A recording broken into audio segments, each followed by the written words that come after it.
一个不留。是。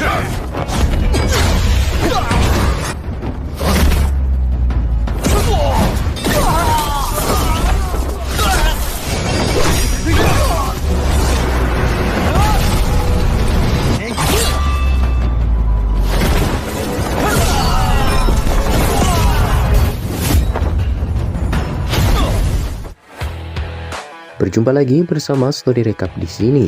Dan di video kali ini kita akan membahas Battletoads The Heaven Season 5 episode 54. Buat kalian yang belum nonton episode sebelumnya bisa cek link di kolom komentar. Oke, tanpa banyak bacot lagi, langsung saja kita kupas pembahasannya. Setelah sebelumnya, Tetua Yundu dan juga Yunsa memimpin pasukan Sekte Yunlan untuk menyerang, Kaisar S dengan sigap memimpin anggota klan Meter untuk menghadang mereka. Tepat ketika Kaisar S berada dalam kondisi kritis, sosok api misterius muncul menyelamatkannya. Setelah api itu menghilang, semua orang benar-benar dibuat terkejut melihat kemunculan Xiaoyan di Kekaisaran Jama. Hal itu membuat Jialao merasa sedikit tenang dan yakin kalau ambisi Sekte Yunlan sepertinya tidak mudah untuk diwujudkan. Yaoye lantas menyarankan agar secepatnya mengirim pasukan untuk membantu klan Meter. Meskipun tindakan mereka tidak termasuk membantu, tetapi setidaknya mereka bisa sedikit mencari muka di hadapan Xiaoyan. Mendengar perkataan Yaoye, Jialao pun menyetujui rencananya itu dan segera mengutus pasukan ke sana. Tetua Yundu dan yang lainnya benar-benar terkejut dan tak menyangka kekuatan tempur yang dibawa Xiaoyan kali ini merupakan teror yang nyata bagi Sekte Yunlan. Kaisar S lantas bertanya apakah semua pasukan ini adalah orang-orangmu. Xiaoyan kemudian membenarkan hal itu dan membuat Kaisar S merasa lega, menepuk pundak pemuda tersebut sembari mengatakan bahwa kau memang bukan lagi seorang anak kecil yang ceroboh seperti 3 tahun lalu. Kau berhasil kembali ke sini dan membawa begitu banyak pasukan elit bersamamu. Setelah itu, Xiaoyan pun kemudian mengalihkan pandangannya ke arah pasukan Yundu. Dia berkata 7 orang doang dan 2 elit dohuang. Sangat menarik. Sungguh tidak terduga bahwa Sekte Yunlan telah memberikan hadiah yang begitu besar atas kepulanganku. Oleh karena itu, dengan senang hati aku akan menerimanya. Niat membunuh yang dingin itu pun membuat Tetua Yundu dan yang lainnya bisa merasakan bahwa mungkin hari ini mereka semua akan mati di tempat tersebut. Seluruh pasukan dari sudut hitam pun mengerahkan dauki mereka masing-masing, begitu pula dengan teman-teman Xiaoyan dari Akademi Jianan, dan langsung menyerbu ke arah para tetua Sekte Yunlan.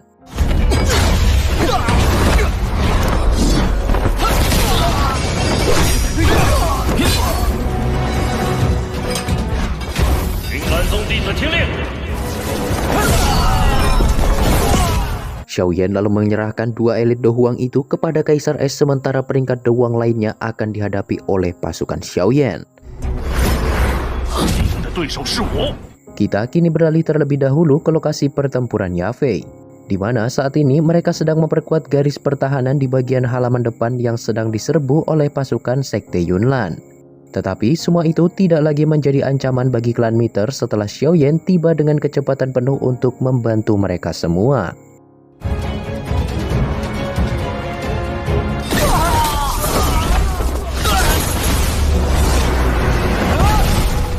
Setelah kedatangannya, Xiaoyan tersenyum ke arah Yafei sembari mengatakan bahwa kakak Yafei, kau terlihat semakin cantik sejak terakhir kali kita bertemu 3 tahun yang lalu. Kedatangan Xiaoyan tentu saja membuat Yafei merasa sangat senang. Dia kini bisa merasa lega dan mengatakan, dasar anak nakal yang mengerikan. Ternyata kau masih bertekad untuk kembali. Pada saat yang bersamaan, Xiaoding yang tidak lain adalah kakak pertama Xiaoyan juga keluar dengan kursi rodanya. Tetapi pertemuan itu juga membuat Xiaoyan sedih dikarenakan melihat keadaan saudaranya yang lumpuh dan tak bisa berjalan. Xiaoding lalu mengatakan kalau sebenarnya tubuhnya baik-baik saja, tetapi kakinya telah terkena racun sehingga menjadi lumpuh total sampai saat ini. Xiaoyan lalu mengatakan kepada kakak pertama bahwa mulai saat ini kau tak perlu lagi menderita. Xiaoyan juga mengatakan kepada Yafei untuk menyerahkan segala urusan yang berada di luar kepadanya, dikarenakan kali ini kedatangannya memang untuk membantai seluruh anggota Sekte Yunlan. Untuk mengantisipasi bertambahnya korban, Xiaoyan lantas memerintahkan seluruh klan Meter yang berada di medan tempur agar segera mundur. Setelah mengatakan itu, Xiaoyan kemudian mengeluarkan api surgawi di tangannya dan membakar semua pasukan Sekte Yunlan menjadi abu.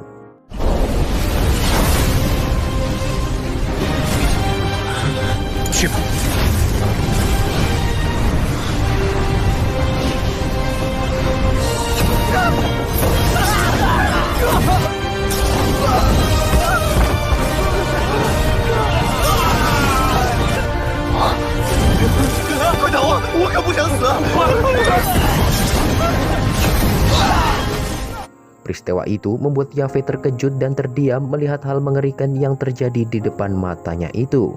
Dia juga menyadari kalau semua itu terjadi karena dendam Xiaoyan yang tak bisa lagi dipendam. Dan kini Sekte Yunnan harus membayarnya dengan penyesalan. Setelah itu juga diperlihatkan bala bantuan dari pasukan keluarga kerajaan yang akhirnya tiba di sana. Xiaoding lantas tertawa kecil dan mengatakan bahwa mereka secara alami mencoba menjilat posisi dari adik ketigaku. Mungkin semua itu mereka lakukan untuk menjaga hubungan antara keluarga kerajaan dengan klan Mitre. Setelah kedatangan Yaoya di sana, dia pun merasa keputusannya kali ini tidaklah salah setelah melihat kekuatan Xiaoyan yang mampu meratakan pasukan Sekte Yunnan dengan begitu mudah. Yaoya kemudian bertanya kepada Xiaoyan, "Aku harus memanggilmu apa? Tuan Yanxiao ataukah Tuan Xiaoyan?" Oke, kita beralih dulu ke medan tempur, di mana keadaan kini berubah drastis dan beberapa ahli dari Sekte Yunnan telah dirugikan, karena kini mereka sudah kalah jumlah dan juga kalah power tentunya. Seluruh tetua tingkat doang yang kini bertarung dengan teman-teman Xiaoyan pun dihempaskan berkali-kali jatuh ke tanah, dan tidak ada yang tahu apakah mereka masih hidup ataupun sudah mati. Di sana diperlihatkan tetua Yundu dan juga Yunsa yang dipenuhi luka kini terhempas jauh ke ibu kota. Benar saja sudah sangat sulit bagi mereka untuk bersaing dengan Kaisar Es. Ditambah lagi setelah Xiaoyan membantu Yafei, dia juga kembali untuk membantu Kaisar Es. Tak butuh waktu lama, Xiaoyan berhasil mengalahkan 4 tetua Dowang dan 2 Dohuang.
Setelah itu, Xiaoyan menghembuskan nafas panjang sembari menatap ke arah puncak gunung yang terletak jauh di luar ibu kota. Begitu aura dari sosok pemuda berbaju hitam itu meletus hebat, sosok Yunsan yang sedang berkultivasi serta Yunzi yang masih berada di aula rahasia Sekte Yunnan tiba-tiba membuka mata mereka lebar-lebar hingga dipenuhi rasa keterkejutan serta rasa ketidakpercayaan. Ekspresi Yunsan seketika berubah dan merasa tak percaya. Dengan cepat Yunsan pergi ke aula utama dan bertanya apa yang terjadi. Salah seorang tetua dengan wajah pucat lalu mengatakan, "Lapor ketua pemimpin sekte, tablet spiritual yang ditempatkan Yundu dan juga 3 tetua lainnya tiba-tiba meledak beberapa saat yang lalu. Sepertinya mereka telah menerima luka yang begitu serius."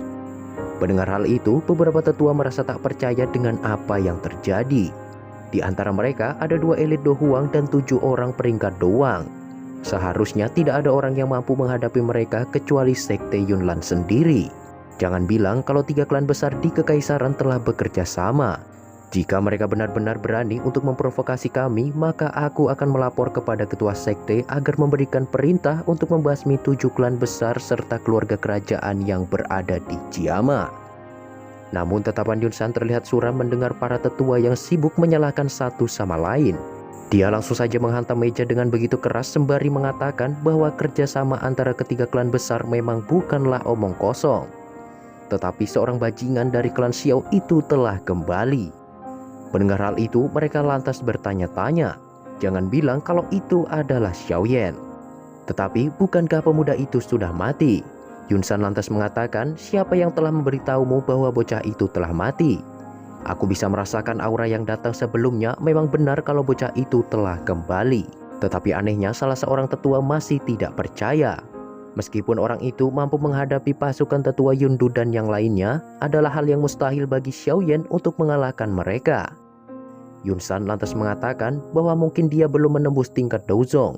Namun aura yang kurasakan itu sepertinya dia telah mencapai tingkat Do Huang. Sungguh sebuah kesalahan besar telah membiarkan pemuda itu melarikan diri 3 tahun yang lalu.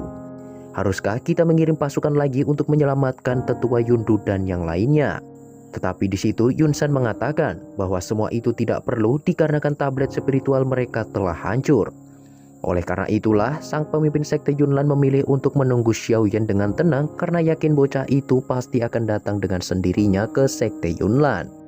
Sebelum itu, Yunsan kembali menegaskan kepada mereka semua bahwa beritahu semua orang yang berada di sekte untuk memasuki status siaga tingkat tinggi mulai dari sekarang, serta bunuh siapapun yang mencoba masuk ke area Gunung Awan Kabut.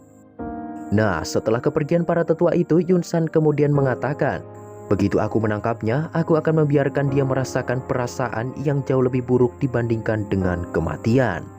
Tepat setelah mengatakan hal itu, sosok utusan dari Aula Jiwa kembali muncul dan bertemu dengan Yunsan.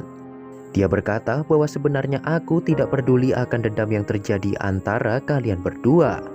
Tetapi dengan kedatangan Xiaoyan, kami tidak perlu repot-repot lagi untuk mencarinya ke wilayah sudut hitam. Menurut informasi yang kami terima, Xiaoyan itu sedang menampung jiwa Yalau di dalam tubuhnya.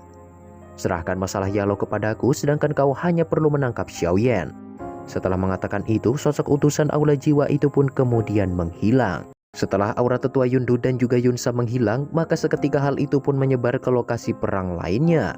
Dengan ini bisa disimpulkan bahwa kekuatan Xiaoyan telah mencapai eksistensi terkuat di antara 3 klan besar. Xiaoyan lantas mengucapkan terima kasih kepada Kaisar Es karena telah membantunya selama 3 tahun ini. Terlepas dari mengatakan itu, Xiaoyan lalu mengeluarkan pil obat dari cincin penyimpanannya dan mengatakan kepada Kaisar Es bahwa ini adalah hadiah kecil yang telah kujanjikan padamu saat itu. Pil obat ini akan membantumu untuk memulihkan kekuatanmu sampai ke puncaknya. Singkat cerita, setelah berhasil meratakan pasukan yang diutus sekte Yunlan, maka Xiaoyan beserta teman-temannya pun turun untuk menemui klan Meter. Setelah situasi di sana terlihat aman, Kaisar Es pun mempersilahkan mereka semua untuk masuk terlebih dahulu ke aula klan Meter untuk membicarakan semuanya secara detail. Setelah memastikan tujuan Xiaoyan kembali, Kaisar Es lantas memberitahu kekuatan sekte Yunlan saat ini. Ekspresi Kaisar Es secara perlahan berubah menjadi serius dan berkata bahwa perkembangan sekte Yunlan selama 3 tahun ini telah jauh melebihi perkiraanmu. Kau harus tahu bahwa 3 tahun lalu selain Yunsan, sekte Yunlan hanya memiliki 1 elit Do Huang, yaitu Yunzi. Meskipun saat ini kau telah membunuh Yundu dan juga Yunsa, tetapi sekte Yunlan masih memiliki setidaknya 3 elit Do Huang. Mereka seharusnya menggunakan sebuah metode rahasia yang bisa meningkatkan kekuatan secara paksa. Jika tidak, mustahil bagi mereka untuk mencapai kemajuan seperti sekarang. Sesaat kemudian, dia pun berkata bahwa menurut informasi dari Yafei, sekte Yunlan sepertinya memiliki hubungan dengan fraksi misterius yang berkaitan erat dengan banyaknya para ahli yang muncul di sekte Yunlan saat ini. Xiaoyan pun yakin kalau fraksi yang dimaksud itu tidak lain dan tidak bukan adalah Aula Jiwa. Meskipun kau telah membawa cukup banyak ahli kembali ke Kaisaran Jama, aku berani mengatakan kalau hanya dengan mengandalkan kekuatan mereka, itu masih jauh lebih lemah daripada sekte Yunlan. Xiaoyan hanya tersenyum melihat ekspresi serius yang ditunjukkan Kaisar Es dan berkata, tentu saja aku tahu bahwa tak mungkin untuk membalikan sekte Yunlan hanya dengan mengandalkan mereka. Ruangan aula seketika bergetar dan segera disusul dengan kemunculan 2 sosok bertubuh tinggi dan pendek yang tidak lain adalah Ratu Medusa dan juga Xian. Sulit membayangkan betapa terkejutnya Kaisar Es setelah melihat kembali sosok yang pernah menyegel kekuatannya kala itu. Dan tak menyangka setelah 3 tahun berlalu dia masih bersama Xiaoyan. Reaksi berbeda ditunjukkan Xiaoyan di mana dia dengan cepat berdiri ke sisi Ratu Medusa dan langsung menyita kotak giok tersebut dengan penuh amarah. Setelah melakukan itu, Xiaoyan lantas menatap ke arah Xian dan berkata bahwa kamu harus berhenti membuat masalah dengannya di masa depan.